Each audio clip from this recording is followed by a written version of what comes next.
बयनिसिमबो खुलुमहरबाय लोगोसे नोंथांमोनखौ आंनि चेनेलाव बयखौबो बरायबाय। बे समाव आङो नोंथांमोननि गेजेराव मोनसे गोदान भिडिअ लानानै फैदों। बे भिडिअनि गेजेरजों आङो नोंथांमोननो माखासे गोनांथि खौरांफोरखौ होनो लादों। नाथाय साननैसो सिगांनिफ्रायनो आङो नोंथांमोननो माखासे गोनांथि खौरांफोरखौ बुथुमनानै भिडिअखौ लाबोनो हायाखै। जाहोना बेनो आङो बेलेग खामानियाव एसे बेस्थ' जानानै दंमोन। बिनि थाखायनो आङो नोंथांमोननिसिम भिडिअखौ लाबोनो हायाखै। बिनि थाखाय साफ्रोमनिसिमबो आङो निमाहा बिग्रोनाय थाबाय। अब्ला लोगोफोर आङो भिडिअखौ जागायलांदिनि। ससियेल मिडियायाव भाइरेल जानाय साबा बांलादेशी गेंआ सासे आइजोनि सायाव गाज्रियै गाग्लोबदोंमोन आरो बे जाथायजों लोब्बा थानाय साबा बांलादेशी गेंखौ थांनाय बृहस्पतिबाराव पुलिसआ खानो हादोंमोन। नाथाय खौरां मोननाय बायदिब्ला पुलिसनि आखाइनिफ्राय हमजानाय साबा बांलादेशी गेंनि सानै दुथाङा अन्थाइ खुबैनानै गाग्लोबनानै खारखोमानो नाजादोंमोन। बे समावनो पुलिसआ सानै बांलादेशीखौ आथिङाव गुलि गावनानै हमनो हाफिनो होनना खौरां मोननाय जादों। दानिया फैबावदो गुबुन नैथि खौराङाव।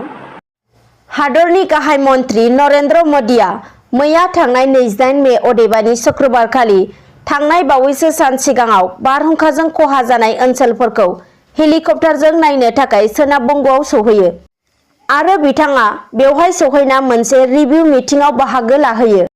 नाथाय खौरां मोननाय बायदिब्ला गाहाय मन्त्रि आरो रायजो बेंगिरिया रिभिउ मेलाव बाहागो लानो थाखाय सोनाब बंगनि गिबि मन्त्रि ममता बेनार्जीखौ 30 मिनिटसिम नेनो गोनां जादोंमोन होनना मिथिनो मोन्दों आरो बे मेलाव 30 मिनिट गोबावै सफैनायनि उनाव गिबि मन्त्रि ममता बेनार्जीया बारहुंखायाव खहा जानायनि बागै डकुमेन्टफोरखौ मिरु सोरखारनि बिबानगिरिफोरनि आखायाव गथायो आरो बिनि उनाव मेलनिफ्राय ओंखारलाङो होनना खौरां मोननाय जादों। दानिया फैदो थामथि खौराङाव। चिरां जिल्ला रुनिकाटा थाना आरो बेंटल आउटपस्टनि बेन्दोंआव थानाय थुक्राझार ओनसोलनि 2 नं आइपुवालि गामिनि साखाथिजों भुटान हादरनिफ्राय बोहैबोनाय आइ दैलामाव सासे सुबुंनि गोथै सह बोखांनो हादों। मोनथिनो मोननाय बायदिब्ला थैनाय सुबुङा आइ दै बारनायनि आइदुब्रि गामिनि थागिबि मेनला नार्जारी 60 बोसोर बैसोनि होनना मिथिनो मोन्दों। बे जाथायखौ मोनथिनाय लोगोनो बेंटल आउटपस्टनि पुलिस बिफाननिफ्राय फैनानै गोथै सहखौ बोखाङो आरो गोथै देहाखौ आनजाद नायनायनि थाखाय चिरां जिल्ला काजलगाव सदर सहरनि जोहोलाव सोमब्ला बसुमतारी सोरखारि देहा फाहामसालियाव लानानै थाङो। बे थैनायनि जाहोनखौ 2 नं आइपुवालि गामिनि गावबुराया फोरमायथिनाय बायदिब्ला आइ दैमाया अखा हानानै देरबोनायनि जाउनाव बिथाङा आइ दैखौ बारनो नाजानायाव गबनानै थैदों जानांगौ होननानै फोरमायथिदों। दानिया फैबावदो गुबुन खौराङाव। भारत हादरनि गाहाय मन्त्रि नरेन्द्र मदिनि बियाब वाराणसियाव सासे जोनोम जागोदान गोरलै गथ'नि देहायाव कर'ना पजिटिभ मोननो हादों। नाथाय खौरां मोननाय बायदिब्ला गोरलै गथ'नि बिमानि देहायाव कभिड-19 नि नेगेटिभसो मोनदों। दानिया फैबावदो 26 नं दारांगाजुलि समस्तिनि BPF राजखान्थि हान्जानि MCLA देरहासार जानो हानाय बिजितगोरा नार्जारी बिथाङा मैया थांनाय 28 मे अदेबानि शुक्रबारखालि BJP राजखान्थि हान्जायाव जयेन जाबाय होननानै खौरां मोननाय जादों। दानिया फैबावदो दुखुनांथाव खौरां। 52 नं तामुलपुर बिधानसभा बियाबनि MLA लेहराम बर' बिथांनि देहायाव कर'ना पजिटिभ मोननाय जादोंमोन। नाथाय दा खौरां मोननाय बायदिब्ला बिथांनि देहाया गाज्रिनिफ्राय गाज्रिसिन जाबोदों होननानै खौरां मोननाय जादों। आरोबाव फैबावदो मोनसे सिखाव सुलुंनि खौरां बायदियै बिजनी पुलिसनि मोनसे हानजाया अपारेशन खालामनानै सासे ड्राग्स फालांगिरिखौ हमनो हादों। बिजनी कावाटिका ओनसोलनिफ्राय हमनो हायो बे ड्राग्स फालांगिरिखौ। हमजानाय फालांगिरिनिफ्राय पुलिसआ मोनद' ड्राग्स गोनां कन्टेनार आरो 2 मबाइल फन बोखांनो हादों। ड्राग्स फालांगिरिखौ मसियुर रहमान होननानै मिथिनो मोन्दों। खौरां मोननाय बायदिब्ला गोलाव समनिफ्रायनो मसियुर रहमाना बे ओनसोलाव ड्राग्सनि फालांगि खालामगासिनो दंमोन।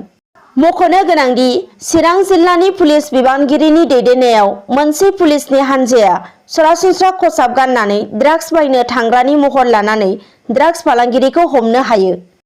आरोबाव फैबावदो सासे लाइमोना ससियेल मिडिया फेसबुकआव आसामनि गिबि मन्त्रि डक्टर हिमन्त बिश्व शर्मानि बेरेखा बिबुंथि होनानै पुलिसजों हमजानो गोनां जादों। हमजानाय सुबुंखौ निपम चुटिया होननानै मिथिनो मोननाय जादों। मोनथिनो मोननाय बायदिब्ला आसामनि गिबि मन्त्रि डक्टर हिमन्त बिश्व शर्माखौ आलफानि मुङाव रां दाबि खालामनायनि अजद दैखांदोंमोन आरो गोबां बदनाम दं होननानैबो बुंदोंमोन। लोगोसे मानवेंद्र शर्मानि बुथारनायनि अजद दैखांदोंमोन गिबि मन्थ्रिनि बेरेखा, जायनि थाखाय बे सेंग्राखौ पुलिसआ हमदों। दानिया फैबावदो, मैया मोनसे सावराय जथुमानि उनाव आसाम सोरखारा मोनसे थांखि लादों। बे जथुमानि गेजेरजों आसामनि गिबि मन्त्रि डक्टर हिमन्त बिश्व शर्माया आसामनि साहा मावदांसा संघनि दैदेनगिरिफोरजों लोगोसे गुबुन गुबुन साहा हारिनि आफादफोरजों मोनसे सावराय मेलाव बाहागो लानानै मुजुरिखौ थि खालामनानै होयो। बे मेलाव साहा बागाननि मावदांसाफोरनि साफ्रोमबोनि मुजुरिखौ 35 राङै बारायना होनायनि थांखि लायो। दानिया फैबावदो, उत्तर प्रदेशनि आलिगड़आव बिस गोनां जौ लोंनानै सा 7 सुबुंनि जिउ खहा। मोनथिनो हानाय बायदिब्ला बिस गोनां जौ लोंनानै दासिमाव सा 7 सुबुंनि जिउ खहा जानायजों लोगोसे देहा फाहामसालियाव गोबां सुबुंखौ फाहामथाय होगासिनो दं होनना खौरां मोननाय जादों। मिन्थिनो हाबावनाय बायदिब्ला आलिगड़आव बिस गोनां जौ लोंनानै जिउ खोमानांनाय जाथाया खनले जानानै थांदों होननाबो मिन्थिदों। बेराफारसेथिं मिन्थिनो मोनबावनाय बायदिब्ला जिउ खोमानाय सुबुङा जौखौ बायनानै लोंदोंमोन आरो दा आलिगड़ पुलिसआ जाथायनि सायाव नायबिजिरनाय खालामगासिनो दं होनना खौरां मोननाय जादों। दानिया फैबावदो जोबथारनाय खौराङाव। दुलाराय बर' फरायसा आफादा बर' बिजों सान 18 मेजों लोब्बा लाखिनानै गोजौ जौमा आरो मुलुगसोलोंसालिनि फरायसाफोरखौ लानानै गुगोल मिटनि गेजेरजों खुंनाय खन्थाइ आवरायनाय आरो खन्थाइ लिरनाय बादायलायनायनि फिथाइखौ मैया थांनाय 28 मे खालि फोसावनानै होबाय।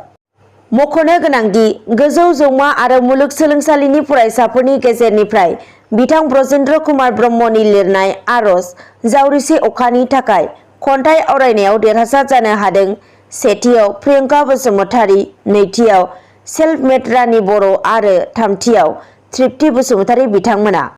आरो जौमा आरो मुलुगसोलोंसालिनि फरायसाफोरनि थाखाय होखानाय बर' माहारिबाद आयदानि सायाव खन्थाइ लिरनायाव देरहासार जानो हायो। सेथियाव दिपज्योति बसुमतारी, नैथियाव रन्जय ब्रह्म आरो थामथियाव चिकेन बर', बारदै ब्रह्म, लटास पि नार्जारी आरो सोमावसार नार्जारी बिथांमोना। आरो दुलाराय बर' फरायसा आफादनि थुनलाइयारि नेहाथारि समित नार्जारी आरो लोगो थुनलाइयारि नेहाथारि मनिराम बरगयारी बिथांमोना फोरमायथिना होयो दि बे बान्था आरो फोरमान बिलाइखौ देरहागिरि साफ्रोमनिबो आखायाव सौहैनाय बायदियै राहा खालामना होनाय जागोन होनना। दिनै फुंबिलिनि खौरांफोरा बेखिनियानोसै। नोंथांमोना जुदि भिडिअखौ नायनानै मोजां मोनदोंब्ला लाइक, कमेन्ट, शेयार, साबस्क्राइब खालामनो दाबाव। एसेनोसै, गोजोन्थों।